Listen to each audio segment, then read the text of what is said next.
Arratsaldeon, gracias a todos por venir. En principio iba a haber una presentación, pero bueno, como la persona encargada ya está indispuesta, pues no la saltamos y así tenemos más tiempo para hablar de lo que importa. Aparte estamos en familia y más o menos nos conocemos todos. Bueno, este mes se ha conmemorado el 90º aniversario de la Revolución de Octubre de 1934. Aviso que esta charla que voy a dar va a ser igual un poco más densa en datos que otras que he ofrecido. Entonces, básicamente lo que voy a hacer es leer el texto que tengo preparado y el PowerPoint, pues bueno, pues si no falla, que no creo que lo haga, pues me va a servir para hacer alguna parada, no aburrir mucho al personal y improvisar un poco más. Bueno, como decía, la primera vez que Oroitus habló de ella en público fue en 2017, coincidiendo con el centenario de otra revolución, esta mayúscula, que fue la soviética. En aquella ocasión los ponentes fuimos el historiador Josu Chueca y yo. Pocas novedades puedo añadir a lo que dije entonces, ya que la asociación Oroitus centra sus indagaciones en la guerra civil y la dictadura franquista. Y es un tema bastante amplio para una persona sola. Así que bueno, esa es una de las razones de que hasta ahora, pues, por lo menos yo no me haya preocupado demasiado de indagar en este episodio de la historia. No creo que octubre de 1934 esté totalmente investigado en Euskal Herria. Los conocimientos históricos suelen revisarse y ampliarse con la aparición de nuevas fuentes. De momento tenemos al menos 3 publicaciones importantes para saber qué pasó por aquí. Ya las mencioné en su día, pero creo que conviene repetirlas porque si no estoy muy desinformado creo que siguen siendo importantes. Son Recuerdos de mi vida y las luchas mineras, de Constantino Turiel, editado por el Museo de la Minería del País Vasco en 2001. República y guerra en Portugalete, de Tasio Munarriz, autoedición de 2012, como sabéis todos. Y octubre de 1934 en Euskal Herria, Revolución, Insurrección y Huelga General, de Josu Chueca, Juan Ramón Garay y Jesús Gutiérrez, editado por Inchorta Cultura Elkartea en 2014. Bueno, de estas 3 que he mencionado, la única que es monográfica y que habla de cómo fue la Revolución de Octubre en los municipios vascos es la tercera. Las demás que he dicho pues tienen capítulos más o menos largos sobre cómo fue la revolución en el caso de Turiel en la zona minera y en el caso de Tasio, pues como os podéis imaginar, en Portugal. Bueno, entonces, como digo, Tasio escribió la crónica más completa de lo ocurrido entre el 4 y el 13 de octubre de 1934 en nuestro municipio, que no fue un caso aislado dentro de la comarca. Entonces, yo me voy a limitar a resumirla muy someramente, añadiendo algunas correcciones mías. No he podido, vamos a decir, corroborar o certificar todo lo que dice Tasio en su libro, porque, bueno, él, por sus razones particulares, no ha mencionado las fuentes, pero donde he detectado que hay algún fallo, pues, bueno, lo he corregido. Bien, tampoco voy a entrar en profundidades sobre las causas profundas de la revolución, porque sobre eso hay mucho escrito. Creo que está al alcance de casi todo el mundo y aquí lo que interesa es hablar de lo que pasó en el pueblo. Entonces, bueno, como es sabido, el detonante de la revolución fue la huelga general convocada por el Partido Socialista Obrero Español a instancias de su ala izquierda contra la entrada de la fascistoide Confederación Española de Derechas Autónomas en el gobierno, la CELA. PowerPoint tiene vida propia. El 4 de octubre, dirigentes locales del PSOE se reúnen en la Casa del Pueblo de Portugalete para preparar la insurrección con la colaboración de la Unión General de Trabajadores. Entre tanto, el mismo día, la fuerza pública, digo fuerza pública entre comillas, porque no sé cuál de los cuerpos implicados pudo ser el autor, hiere de muerte al portugalujo Florencio Serrano de las Heras mientras estaba de paseo. Y aquí hacemos la primera parada, que es esta foto fija que tenéis. Este es un objeto que perteneció a un hermano de Florencio también represaliado durante el franquismo, y actualmente está en manos de su familia. Oroitus tiene pues una foto y, como veis, pone recuerdo de mi hermano, 6 de octubre del 34. Aunque parece ser que la fecha de la muerte es el 4 de octubre, como digo. Bien, Florencio, pues un poco más puedo añadir, era un joven trabajador que vivía en la calle Atarazanas con su familia, y en el año 36, cuando el ayuntamiento hizo la investigación pertinente a la que me referiré más adelante, pues fue Izquierda Republicana quien se encargó de recordar este crimen, porque, por lo menos por lo que yo he visto, de estos muertos que hubo durante la Revolución, no se dijo nada en su momento en la prensa. Digo lo de Izquierda Republicana porque efectivamente consta que Florencio, por lo menos al principio de la Segunda República, pertenecía a este partido. Luego ya en el año 34 no lo puedo asegurar, y este mismo problema pues lo tenemos respecto a los demás procesados, como voy a decir más adelante. Bien, el 5 de octubre, Acción Nacionalista Vasca, la Confederación Nacional del Trabajo, o sea, la CNT, y el Partido Comunista de España se suman a la insurrección. Los afiliados a Solidaridad de Obreros Vascos solo participaron en la huelga, la que he mencionado al principio.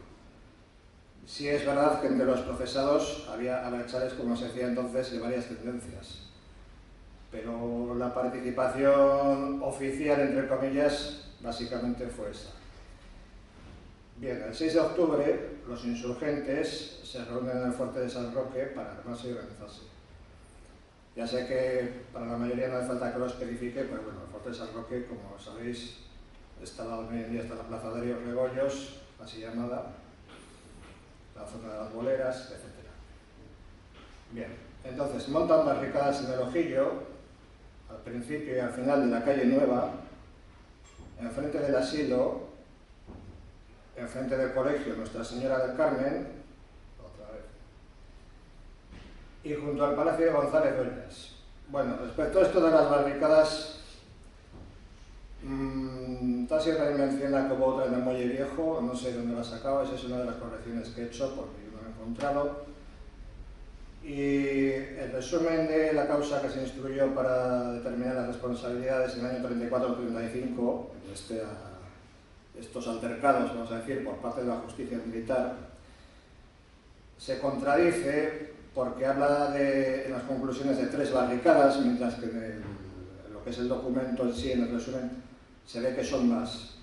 Por lo menos estas que he mencionado. Desde luego es seguro que lo hubo en el Ojillo, porque se menciona al principio y al final de la calle Nueva, como digo, o Cuesta de las Maderas, para los que prefieran otro nombre más así, ¿no?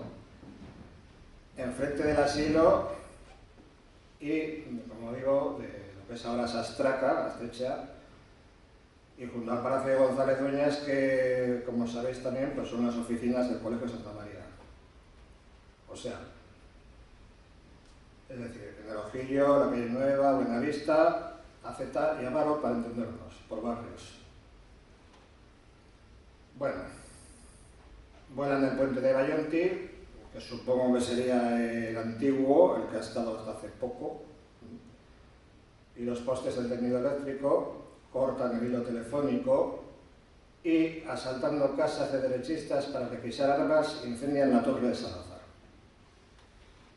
Cambiamos de cromo y aquí tenemos una foto conocida que se publicó en su día en el diario, ahora una publicación de Madrid que tenía bastante aparato gráfico, y en realidad son 3 fotos, pero bueno, yo me he quedado con lo que es las de la torre.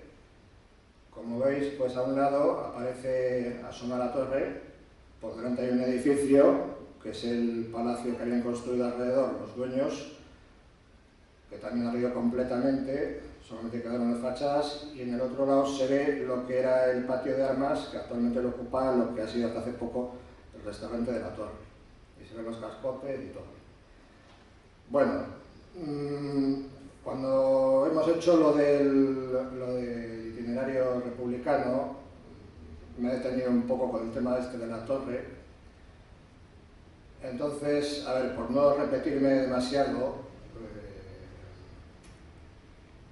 voy a decir, a ver, una de las cosas que se ha repetido más es que dentro de la torre había documentos valiosos, bien fueran legajos antiguos o libros, y que fue una gran pérdida pues, cultural o patrimonial, ¿no?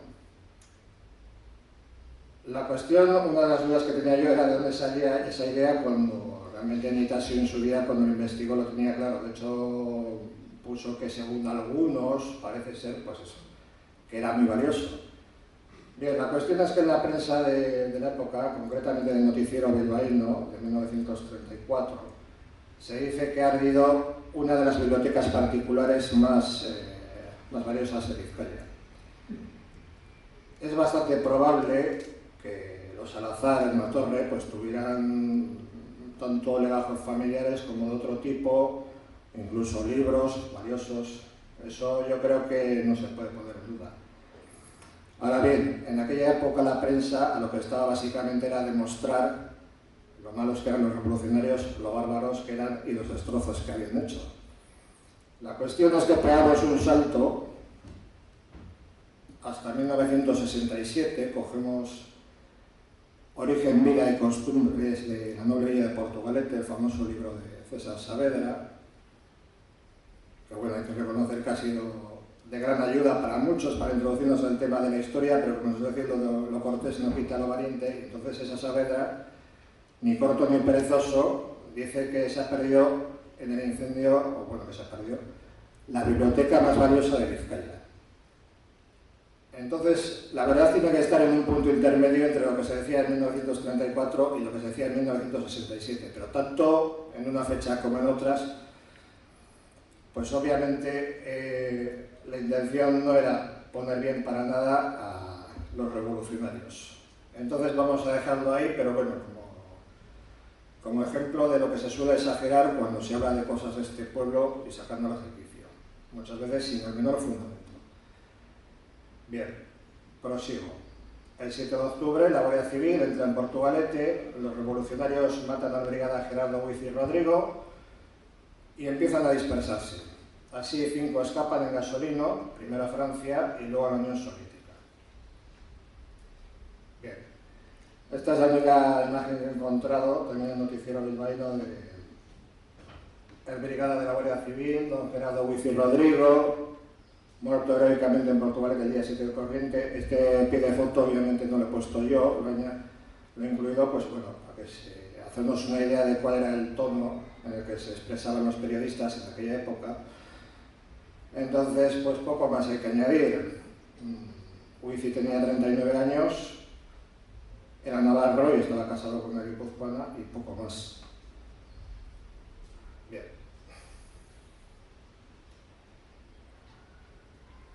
Después de lo de Huici he mencionado que algunos revolucionarios, hablando mal y pronto, salieron por patas, como por otra parte es lógico.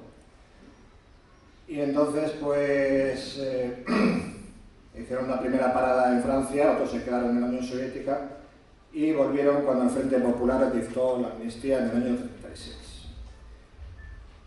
Entonces volvemos a la publicación que os he mencionado antes, en La Hora de Madrid, y aquí encontramos una foto en la que se dice, pues eso, pues que el periodista de turno está hablando con un grupo de obreros repatriados de la Unión Soviética. En principio no hay ningún motivo para incluirla, pero si cogemos el texto, vemos que entre los repatriados que hablaron con el periodista, había 3 de Portugalete. Y esos 3 están en la foto. ¿Cuál es el problema? Pues que no sabemos quién es quién. Si acaso el más fuerte o el más gordo, tiene toda la pinta de ser Andrés Gaviña Andraca, ya que en el texto se dice precisamente eso, pues que era que estaba más gordo por otra cuestión. Y los demás que aparecen en la foto, pero como digo, no sabemos quién es quién, son Teodoro Llaneguía, que le fusilaron en Burgos en el año 39, y Víctor Blanco Guillén.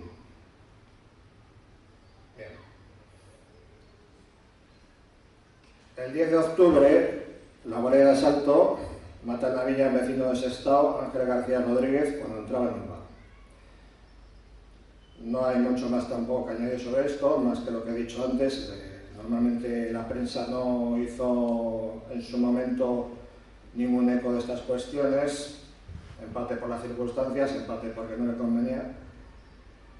Y bueno, el 13 de octubre las autoridades clausuran las sedes de NV, el PNV, el PSOE, Solidaridad de Obreros Vascos, y otros dos locales considerados comunistas. Uno es el Ateneo y el otro no me acuerdo.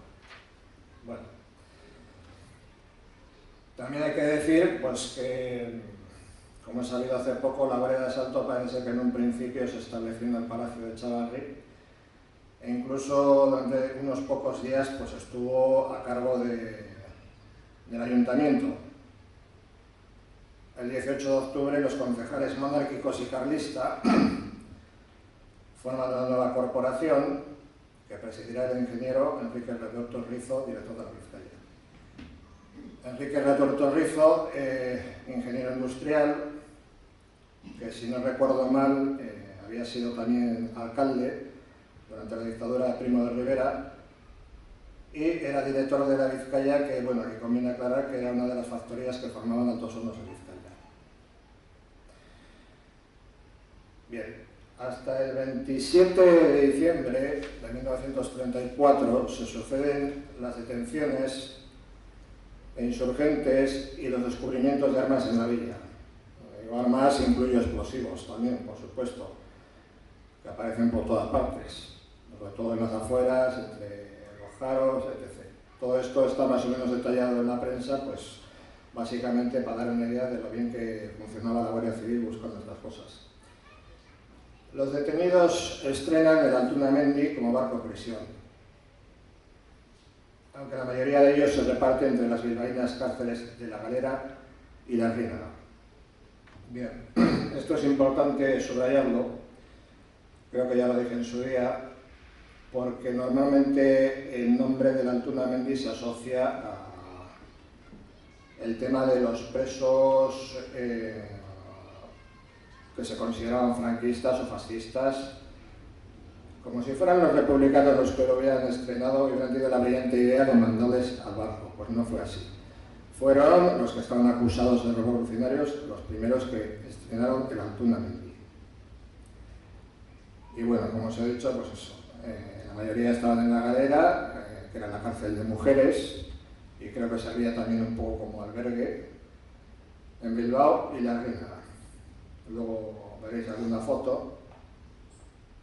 Y ya en 1935, entre enero y abril, salen 72 en prisión atenuada. 72 me refiero a 72 procesados de Portugalete. En mayo se reabre el Bachoqui y en diciembre la Casa del Pueblo. Sin embargo, los liberados son recluidos de nuevo en septiembre, en vísperas de que el fiscal militar lea las penas solicitadas en la causa correspondiente. Aquí tenemos una imagen de resumen de la causa, que es el documento que tenemos más a mano. No sé dónde estará el legajo completo, supongo que puede estar en el Ferrol o en algún sitio de estos, pero está bastante bien porque un resumen es bastante completo y como veis está mecanografiado, es bastante legible, y ahí se detallan las penas que se piden para cada uno de los, bueno, pues se dicen todos los nombres, 158 encausados, más que de Portugalete, por participar en la revolución aquí en la villa, porque había gente también que vivía en Sestao, por ejemplo, y se sumó. Entonces, bueno, sobre esto sí creo que se lee.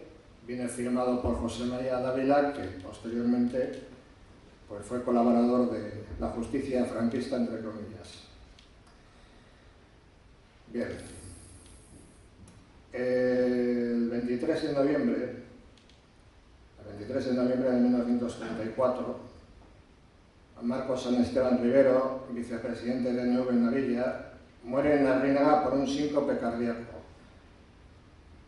Síncope cardíaco lo pongo entre comillas porque es la causa que viene en el libro Registro de Enterramientos de Portugal. Se dice más o menos veladamente en la prensa entonces, porque igual tampoco estaba el horno para bollos, y lo he incluido porque creo que es factible, que lo del síncope pudo estar derivado por los malos tratos que sufrió estando detenido. Esta es la foto de Marcos que puso Tasio en su libro. Tengo que decir que no sé dónde la ha sacado, pero bueno, en este caso me tengo que fiar. Tenía 28 años, era natural de Portugalete, vivía en la calle del Medio y era bañista de profesión.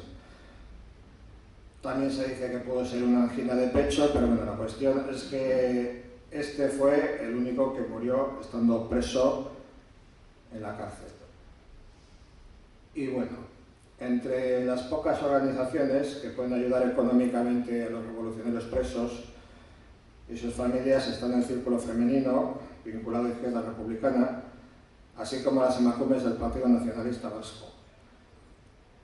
Supongo, por lo que he visto en noticias relacionadas con esto, que más que nada las emacumes ayudarían a los presos abertzales, bien fueran del PNV o de ANV. Por lo menos parece ser que los abogados del PNV también atendían a los presos de ANV.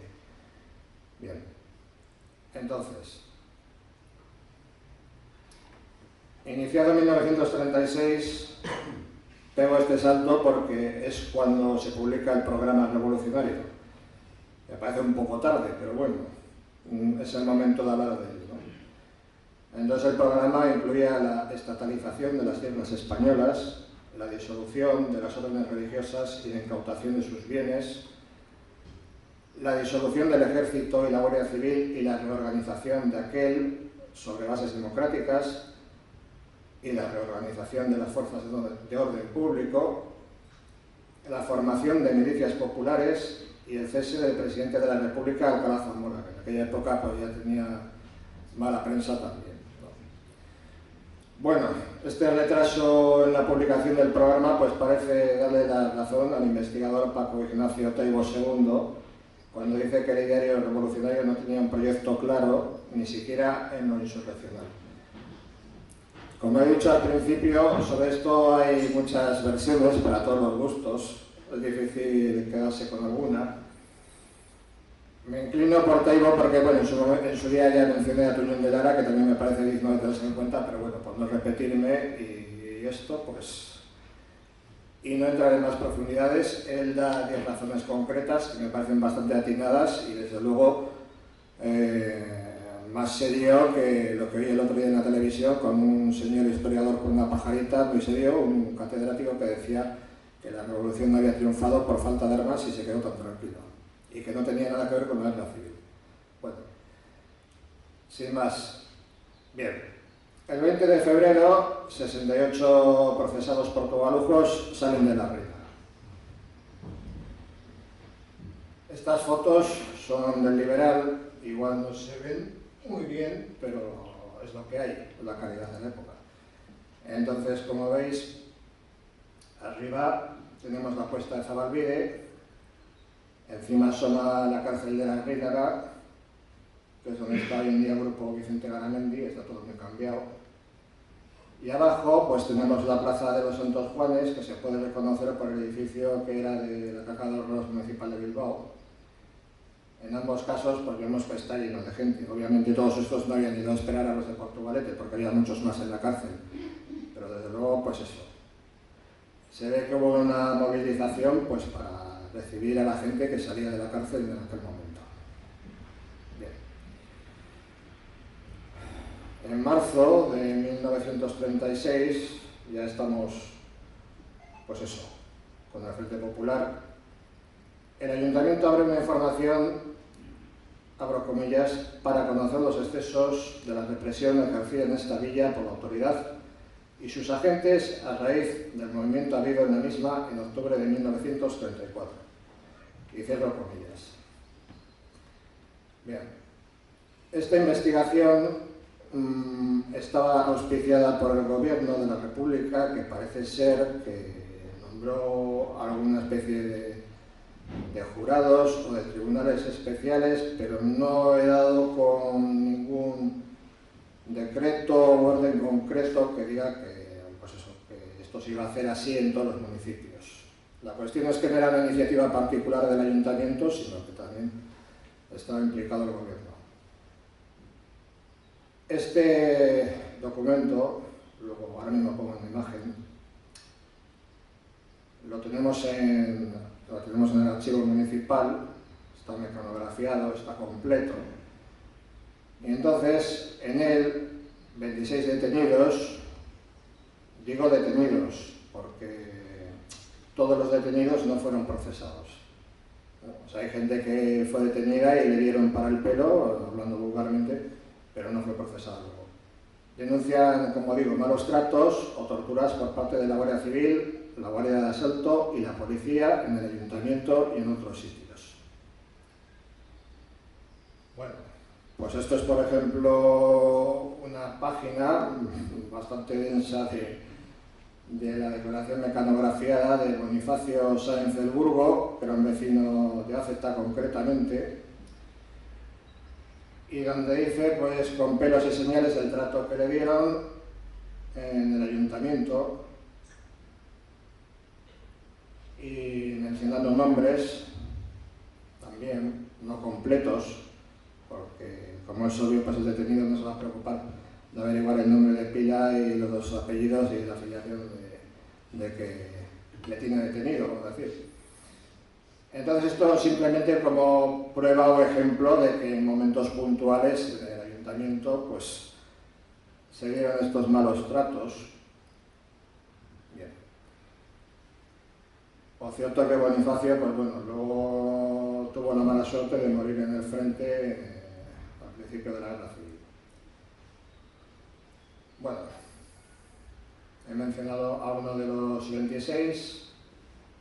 Aquí tengo a uno de los acusados como torturador. En concreto,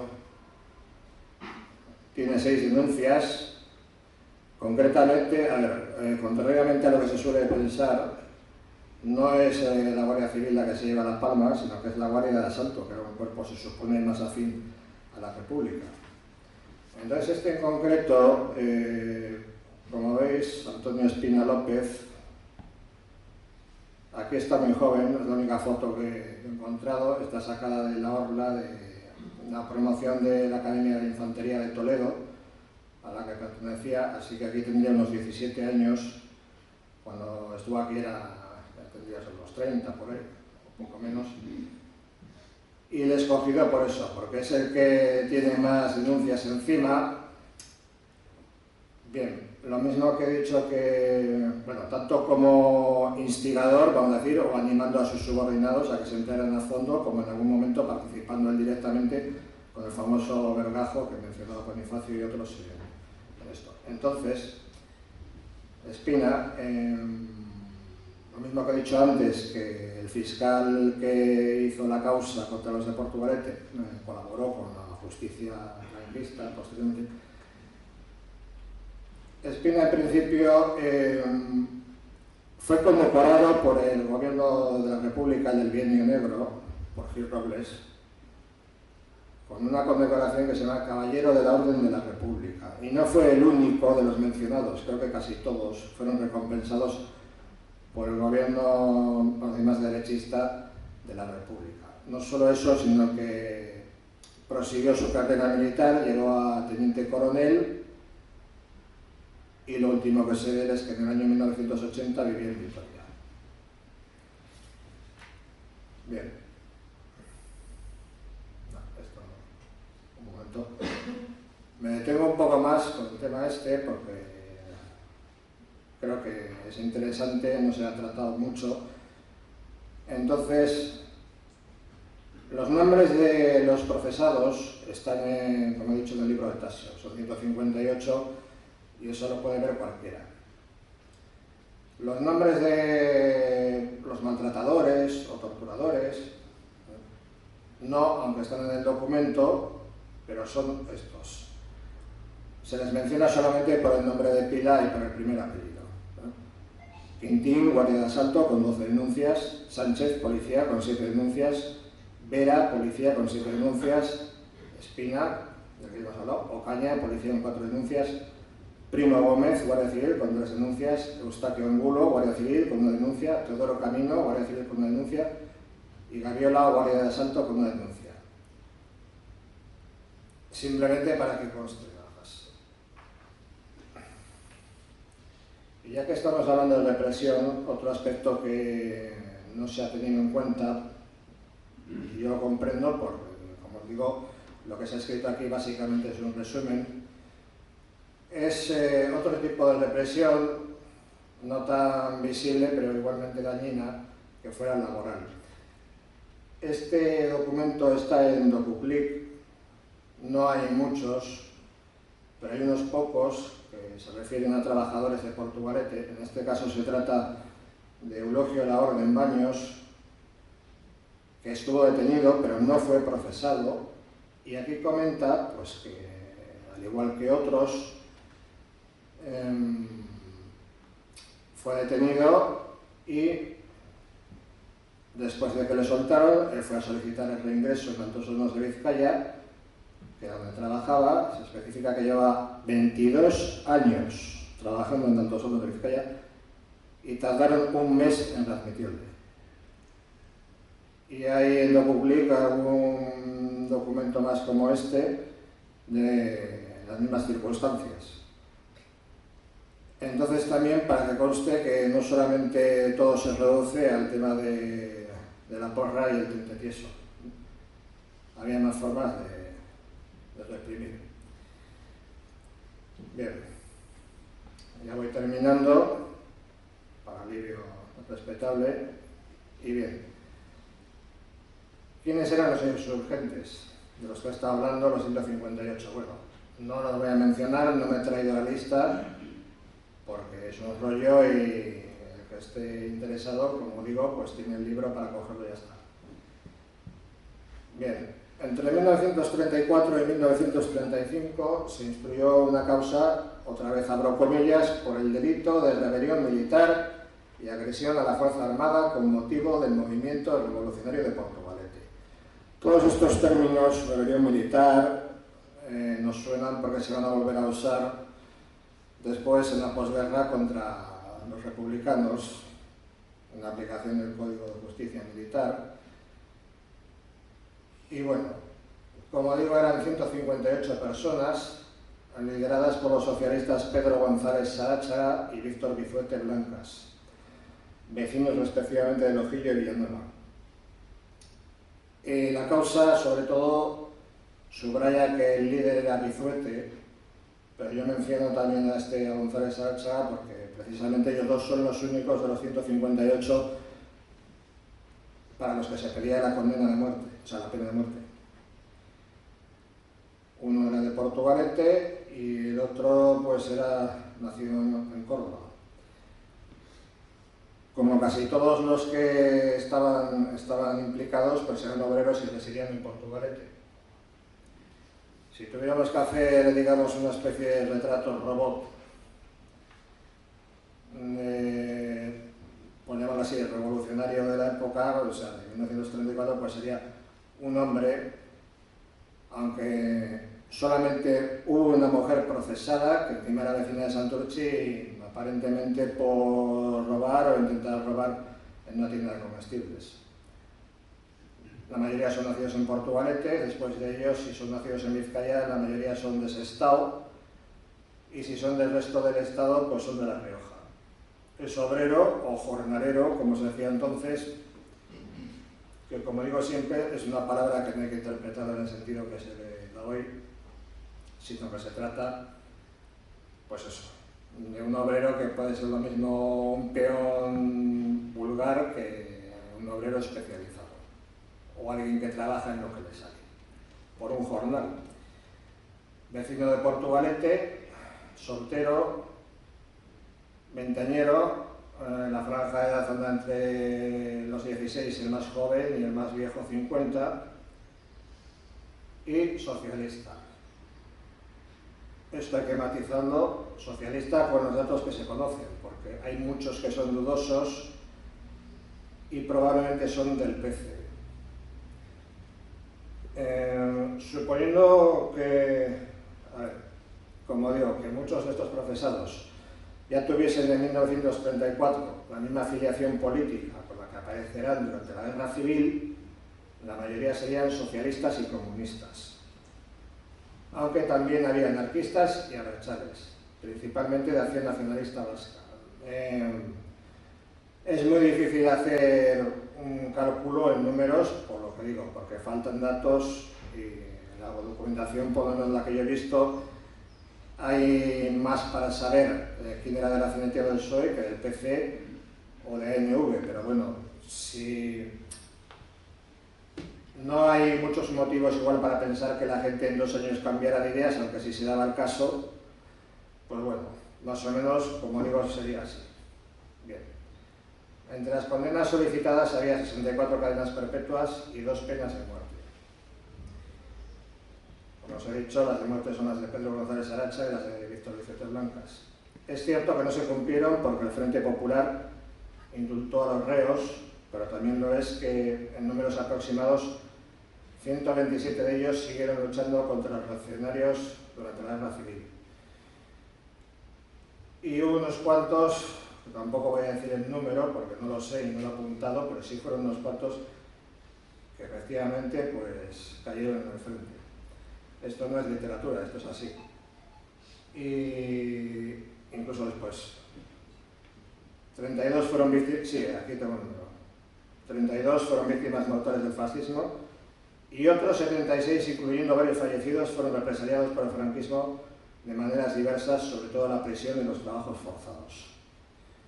Como digo, refiriéndonos a los procesados. Y esta es la última foto, que se ha puesto sola haciendo magia, entonces la he incluido porque, bueno, como veis en el pie, que tampoco es mío, es el dueño de la foto, se menciona a varias personas por los apellidos y supongo que entre ellos estarán procesados que participaron en octubre del 34 en Portugalete, pero como en la foto anterior que os he enseñado los repatriados, pues no sabemos quién es quién, yo por lo menos no.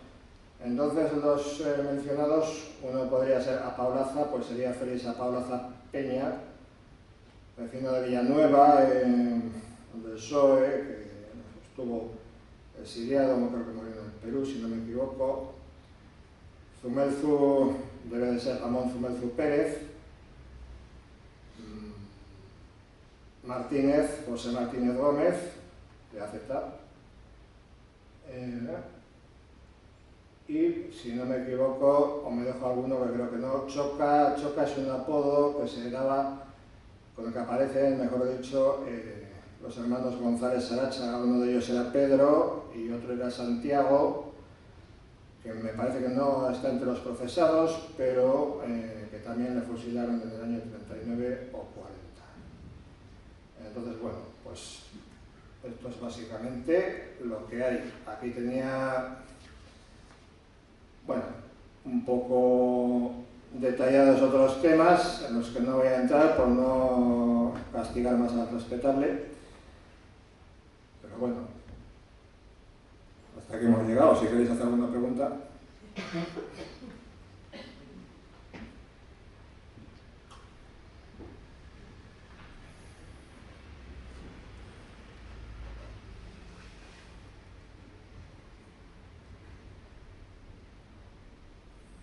Si no digo lo que tengo aquí, si vamos a estar aquí mirando. A ver. Bueno. Como en este pueblo somos muy aficionados al tema de los nombres, ya digo que no he traído la lista ni pensaba, por lo más mínimo, de los 158, pero bueno, volviendo por ejemplo al tema de la Torre, en la causa se mencionan varios nombres como presuntos, bueno, para ellos probados incendiarios. Es interesante también porque en su día, cuando se colocaron los paneles estos de color azul, en el caso concreto de la Torre se habla de que fue quemada por fuerzas republicanas. Es una cosa como mínimo anacrónica, porque en aquella época, en el año 34, no había ni fuerzas republicanas ni fuerzas franquistas. Había, pues esto, gente que se echó al monte, entre comillas, y gente que no. Entonces, por ir aclarando un poco el tema, y esto me limito a copiar lo que pone en la causa, el resumen del que os he hablado, Se señala como incendiarios a Cándido Adán Garrido, que era del PSOE, a Felipe Angulo Contreras, que parece ser era del OGT, a Francisco Díaz Lavín, que era del PSOE, a Fabio Hernando Viñé, que era del PC, a Laureano Martín Izquierdo, que quizás era del PC, a Severiano Mendiola Aranzasti, que quizás era del PC, a Francisco Muro Díaz y a Lucio Reaño Fulgueira. De estos que he mencionado, pues a Felipe Angulo le fusilaron en Santander en el 39, si no me equivoco.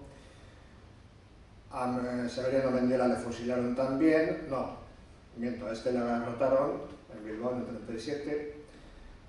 Muro murió en el frente.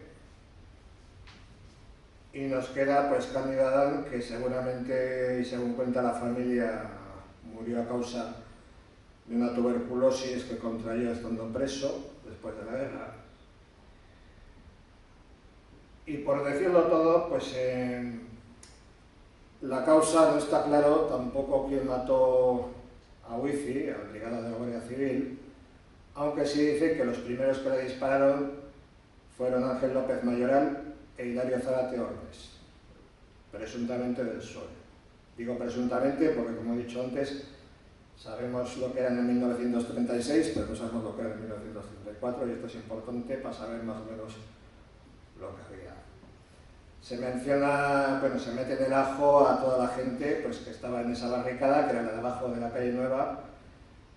En un principio parece ser que el tema de las barricadas estaba repartido por filiaciones políticas. Me parece que es la de Avaro la que decían que había sido montada por los abertzales. Pero al final, bueno, como todos estaban en lo mismo, pues se iban moviendo de un sitio para otro. Y ya digo, en este caso, que seguramente les preocupaba mucho, no fueron capaces de determinar quién fue el que disparó a Wifi. De todas formas, a Hilario Zárate también le dispararon y le fusilaron en Santander en el año 30 y algo. Bien. Y ya por salir un poco del tema local, antes he mencionado a Taibo. Él da sus 10 razones para explicarse por qué fracasó la revolución entre comillas, realmente. Como digo, este catedrático que salió el otro día en la tele hablaba de revuelta. No es que esté desencaminado en eso, pero bueno. Y lo que dice Taibo es que primero, no había vacío de poder. Segundo, el aparato represor estaba casi intacto. 3, la clase trabajadora no estaba unificada. 4, dentro del PSOE reinaba la ambigüedad. Bueno, aquí quizás es un poco diplomático. El ideario revolucionario no tenía un proyecto claro. Parece ser que no, porque ya hemos hablado de que el programa no se publicó hasta principios del año 36. El campo no estaba organizado, se refiere a los campesinos, que entonces era una fuerza importante con la que había que contar. No había una violencia creciente, por lo menos, claro, teniendo en cuenta otros precedentes.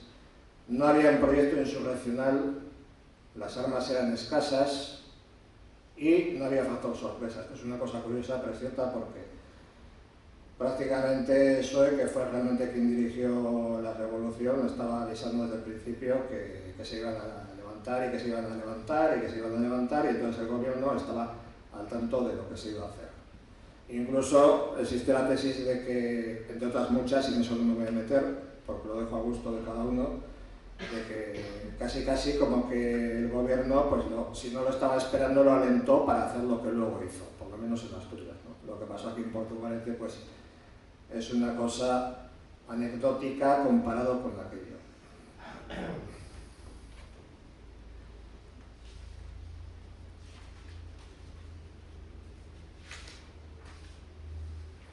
Se me acaba el repertorio, así que nos toca decir algo.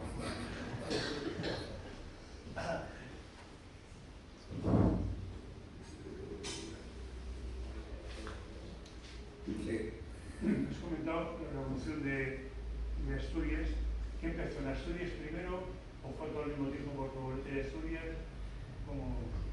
Creo que, claro, como partimos de una bola general, pues fue en todo el Estado. Entonces, Yo creo que en principio sí, porque el día que se suele señalar como de la revolución o conmemorativo es el 6 de octubre.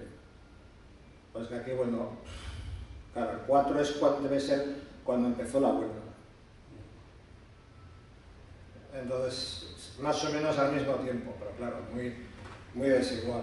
Yo creo que incluso dentro de Vizcaya. No puedo hablar de otros municipios porque no conozco. O sea, simplemente con lo de este pueblo ya tengo bastante. Sí recuerdo que, por ejemplo, me comentaron, me preguntó una persona si era verdad que que el gobierno había bombardeado la zona minera en octubre del 34 y no supe qué decirle. Entonces luego me enteré pues que por lo menos Chueca sí lo menciona y dice incluso pues quién pilotaba el avión, de dónde había salido y todo esto. Y dan una fuente en Nervión, el periódico El Nervión, y efectivamente en el periódico El Nervión se dice que pasó un avión por la Rigada, Musquis, y que causó bajas, pero no entra en más detalles. Entonces ahí reconozco mi ignorancia. De todas formas, lo que me sorprende es que si eso fue así y hubo, si no muertos, por lo menos heridos, parece que la cosa no ha trascendido. Yo por lo menos no lo sabía. Y además si fue en Musquis, que más o menos, o por lo menos en partes, en zona minera, antes he mencionado a Turiel, ese libro lo leí hace mucho y desde luego se me quedó bastante grabado cómo describía lo que les hicieron a todos los que detuvieron por aquello en Gallarta.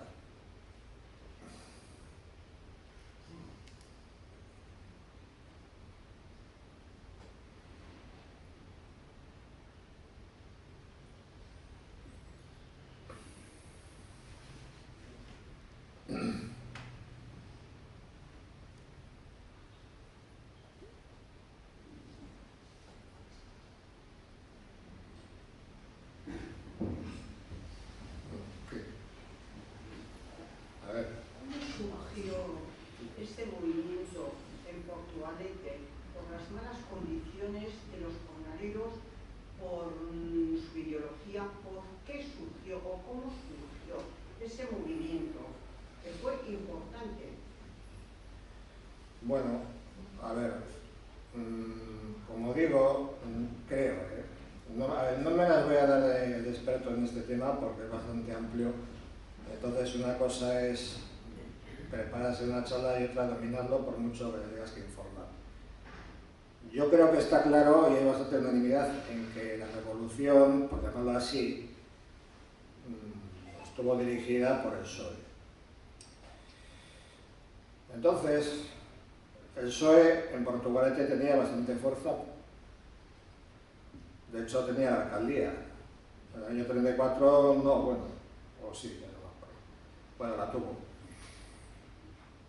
Entonces ese es un motivo. Las malas condiciones, pues es que vamos a ver, tendemos a pensar que Portugalete es una especie de burbuja dentro de su entorno y no es así. A ver, Portugalete era un pueblo de la margen izquierda, no tenía industria pesada, no tenía minas, pero sus vecinos pues trabajaban en Altos Hornos, trabajaban en la naval, trabajaban en el Abaco, quizás no estaban en condiciones tan malas como podían estar en otros sitios, pues yo que sé, por ejemplo en Sestao.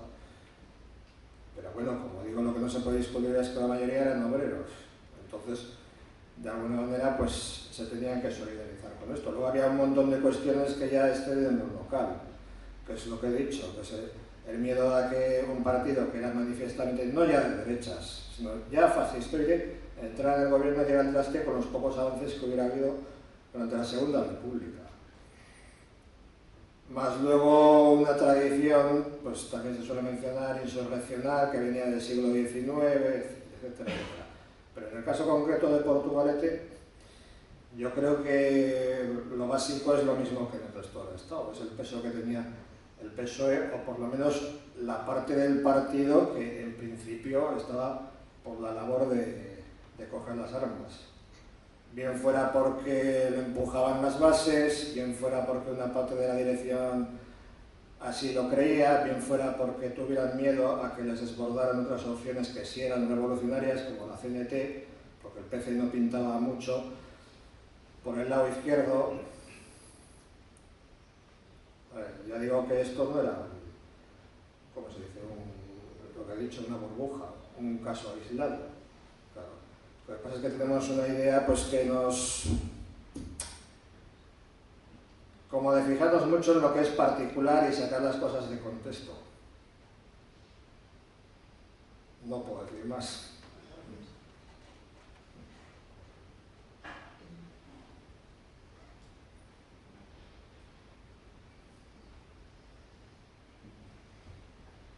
Sí. ¿Al gobierno del momento le vino bien la revolución? Esa es una de las teorías que he oído hace poco, pero ya me parece un poco, o por lo menos yo lo he entendido así, me parece un poco maquiavélico, porque es como dar a entender que todo está controlado y todo es manipulable. Yo no lo veo así.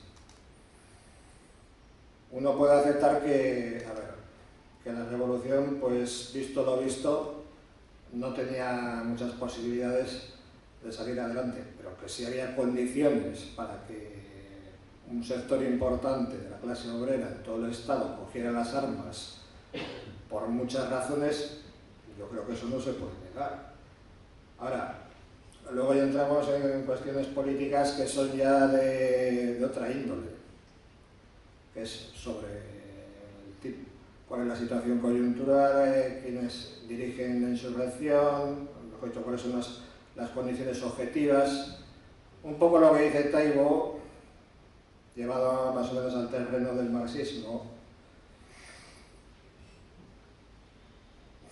¿Decir que le vino bien? Bueno, le vino bien en el sentido de que le sirvió para dar un escarmiento. Por eso creo que cogieron a Franco y los africanistas y les dieron más o menos carta blanca para que fueran a Asturias. Insisto en que este hombre que habló en la televisión hace poco decía que, bueno, eso, que cogieron a quien tenían a mano, pues bueno, porque tal eran sus tropas, no sé. Yo no me lo creo. Yo creo que la ocasión la pintan calva y tal y como estaba la situación, aprovecharon para hacer una prueba. Eso como mínimo. Ahora, que al gobierno le viniera bien, insisto, me parece un poco maquiavélico. Yo opino que le venía bien. Sí. Como la historia. Sí. ¿En qué sentido? Fue una prueba para el 36. Ah, bueno. Sí, en eso estamos de acuerdo. Sí. Sí. Pero hay historiadores que, como digo, lo discuten, ¿eh? Dicen que nada, no tiene nada que ver una cosa con la otra. Yo soy de los que opinan que sí tiene que ver. Pero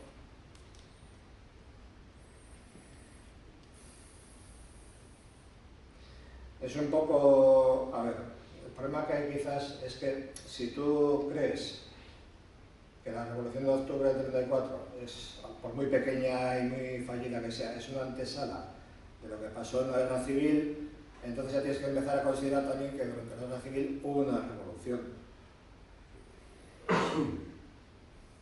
Y si no la hubo, porque vamos a decir, porque se reprimió todo lo que hacía la CNT en la retaguardia, por ejemplo. Y si no la hubo, porque hubo un enfrentamiento entre el PC, el POUM y la CNT en Barcelona. Claro. O sea, ya nos salimos de la historia y nos metemos directamente en la política. Y ahí ya cada uno tiene una opinión.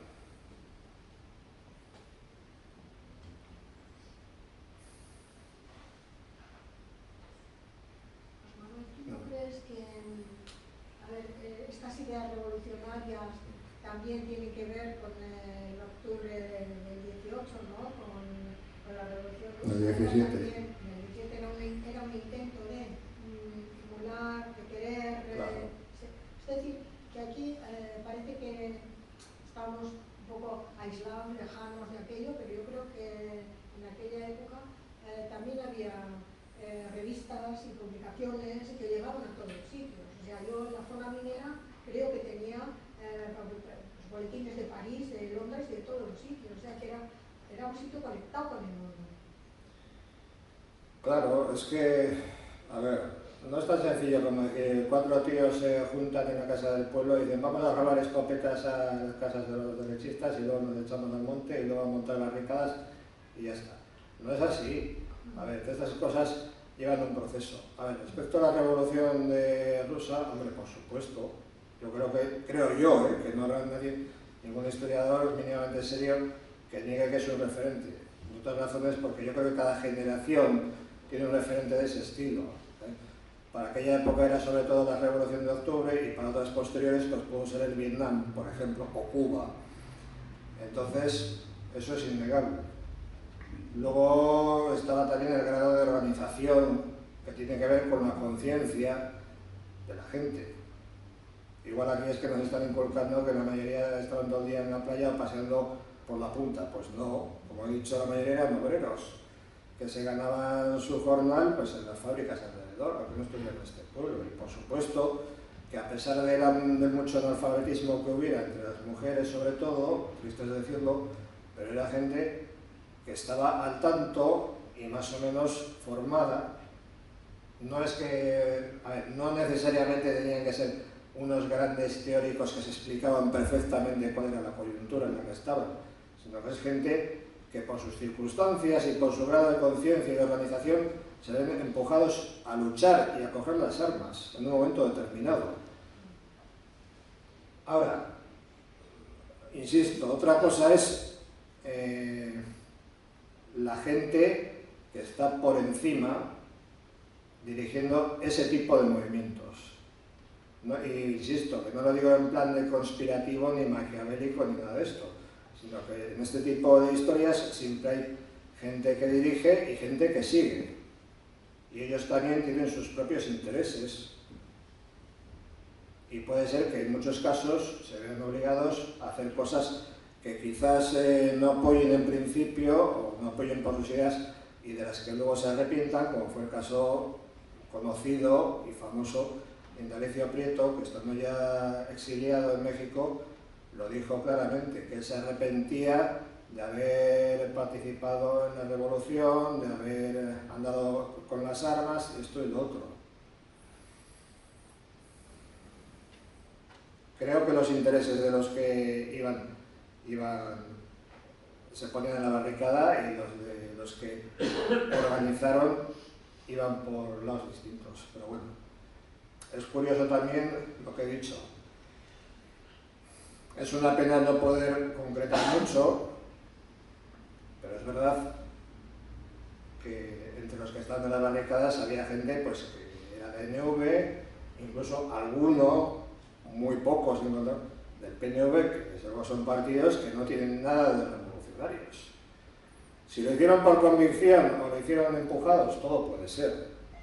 Porque ya se sabe que la fuerza del grupo es grande, sobre todo en una situación extrema.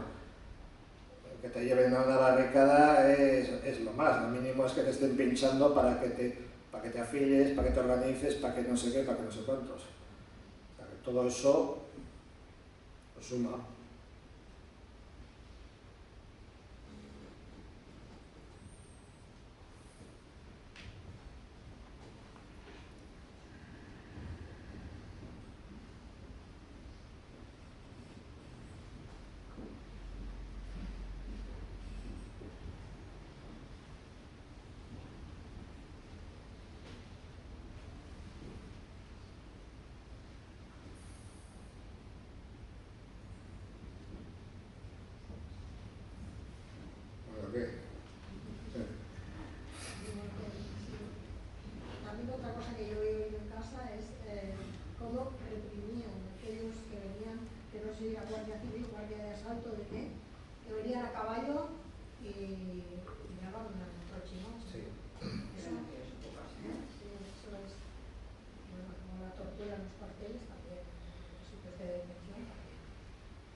a cuento de eso que dices, pues claro, no me...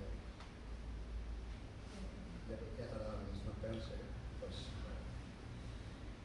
Bueno, sobre eso, entonces hablaré en memoria.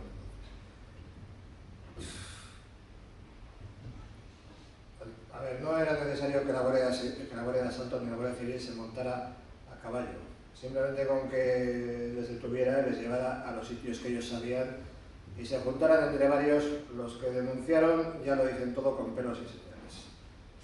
Lo mínimo que podían hacer era darles los vergajazos y meterles unas palizas que les dejaban baldados, incluso simular que, como me parece que fue el caso de Curiel, de Guillermo Curiel, de llevárselo al monte ahí en Erandio y simular que le mataba. O sea, todas estas tácticas no son nuevas, tienen ya una tradición, y entonces en aquella época lo bueno entre comillas, quiero decir que por lo menos esto está documentado porque el gobierno se molestó en investigarlo, aunque probablemente no llegara a ningún sitio, y esos testimonios han quedado. Y no es que lo diga gente, vamos a decir, especialmente radical, insisto. En el libro de Turiel, que era muy amigo de Indalecio Prieto, también cuenta con pelos y señales lo que le hicieron a él y al alcalde de Abanto. El túnel de la risa, las patadas, las hostias en la boca hasta que sangraban, etc. Todo eso está contado con detalle.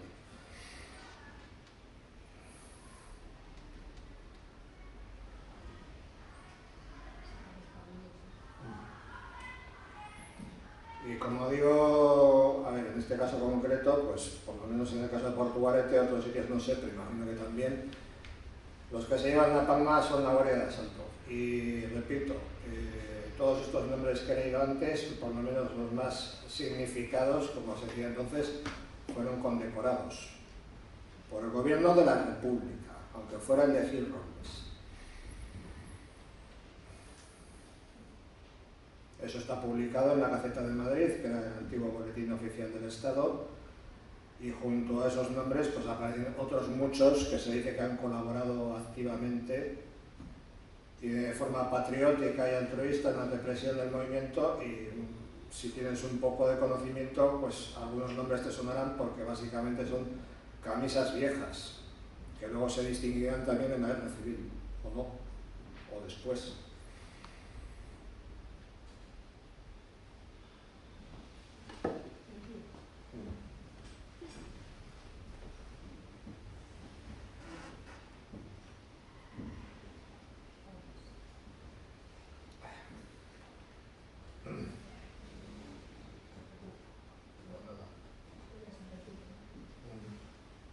Nos hemos quedado aquí en la torre.